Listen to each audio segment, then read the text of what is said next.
भूतिया हवेली का राज। गांव के किनारे एक पुरानी हवेली थी।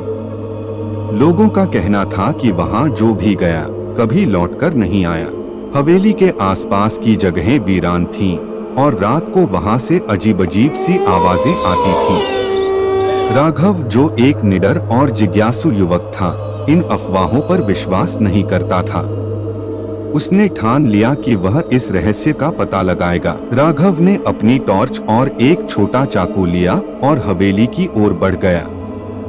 जैसे ही उसने हवेली का दरवाजा खोला, एक ठंडी हवा का झोंका उसकी रीढ़ में सिहरन पैदा कर गया। हवेली के अंदर का माहौल बेहद डरावना था। दीवारों पर मकड़ियों के जाले थे, फर्श पर धूल की मोटी परत और खिड़कियां टूटी हुई थीं। जैसे ही उसने पहला कदम अंदर रखा, फर्श पर जोर की आवाज हुई, जैसे कोई नीचे से खुरच रहा हो। कोई है? राघव ने कांपते हुए आवाज लगाई, लेकिन जवाब में सिर्फ सन्नाटा था। जैसे जैसे वह आगे बढ़ा, उसे एक कमरा दिखा। दरवाजा आधा खुला था। उसने हिम्मत जुटाई और अंदर झांका। कमरे के बीचों बीच एक पुरानी कुर्सी रखी थी और उस पर एक अजीब सी गुड़िया बैठी थी। गुड़िया की आंखें चमक रही थीं, जैसे उसे घूर रही हों।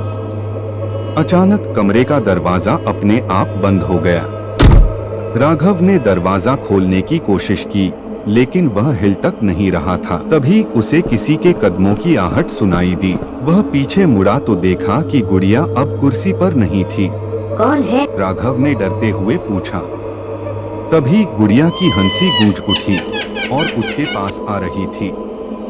राघव ने दरवाजा तोड़ने की कोशिश की, लेकिन तभी उसकी पीठ पर किसी ने जोर से हाथ रखा। तुम यहाँ क्यों आए हो? एक भूतिया आवाज गूंजी। राघव ने मुड़कर देखा तो एक औरत का अजीब सा चेहरा दिखाई दिया।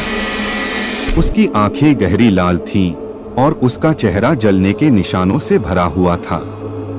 औरत ने कहा, तुमने मेरे घर में घुसने की हिम्मत कैसे की? राघव ने कांपते हुए कहा, मुझे सिर्फ यह जानना था कि यहाँ क्या है। औरत जोर से चिल्लाई, यह मेरी मौत का घर है। जिसने भी इसे जाने की कोशिश की वह मारा गया। अब तुम्हारी बारी है। राघव ने अपनी टॉर्च को औरत की तरफ घुमाया। रोशनी पड़ते ही औरत जोर से चीखी और गायब हो गई। दरवाजा अचानक खुल गया। राघव ने बिना पीछे देखे दौड़ लगा दी। हवेली से बाहर आते ही वह बेहोश हो गया। सुबह जब गांव वाले उसे वहां से लाए तो उसके शरीर पर जलने के निशान थे।